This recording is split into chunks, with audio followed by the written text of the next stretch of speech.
Oh, man, is that a sight for sore eyes in Milwaukee? The Brewers enduring some high-profile departures over the offseason. They do get their guy back, Christian Yelich, who missed the second half of the season with the back injury last year.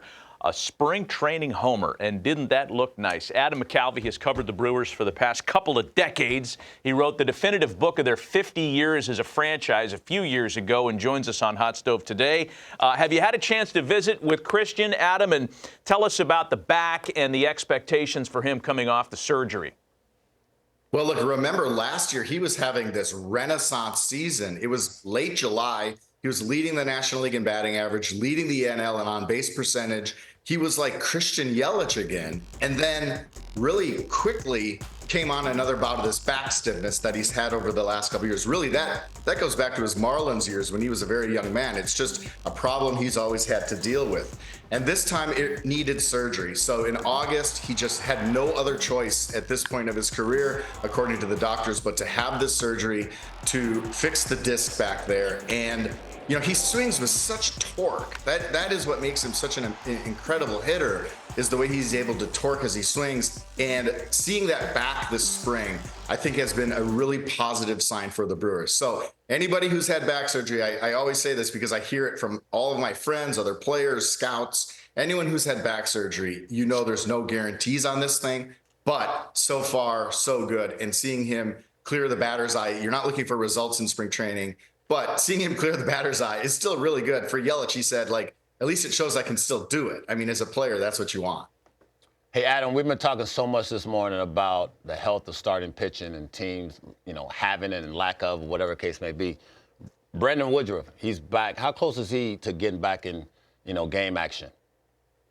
Well, really close, within 24 hours, actually, because he is going to throw in a minor league game tomorrow. And you guys know the joy of the minor league game in spring training. It looks about like this. This was on the main field in one of the first days. That was his first live BP where he faced some hitters, had that jolt of adrenaline. He's done that 4 times now, and he's been hovering right around like 92, which for a starting pitcher, Woodruff will get over that in the regular season when he's healthy.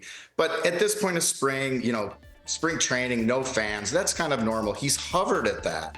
So last week he had a visit with his surgeon again. Everything's been going good in those sessions, and he's been cleared to pitch in a game. So I think he's going to get A-ball guys from the Padres, which can be a minefield for a pitcher because those guys are going to be up there hacking, trying to get a hit over at Maryvale on the backfield against Brandon Woodruff. But it's going to be another test, another adrenaline bump, see how he recovers, and it's been going well. But look, again, just like the back, the shoulder for a pitcher is no joke. This is going to take a long time for him to get back to the Brandon Woodruff, who is the Brewers' all-time ERA leader when you look at guys who've thrown 500 innings, a really good pitcher. He said, please judge me not on what I do when I first get back. Judge me on what I look like at the end of the season, August, September. And if the Brewers do what they think they can do, what they always seem to do the last 6 or 7 years is sneak into the playoffs, win the division, he could be a real weapon. So that's when he wants to be like, look at what I look like as a pitcher at that time. Back-to-back division titles for the first time in franchise history. If they're going to continue that stretch in 2025, then some questions will need to be answered at shortstop, no Willie Adames, and at closer without Devin Williams. We know that between Joey Ortiz and Bryce Terang, one of those guys is going to play a lot of shortstop this year. What about closing out leads? Who's the anchor in the bullpen now?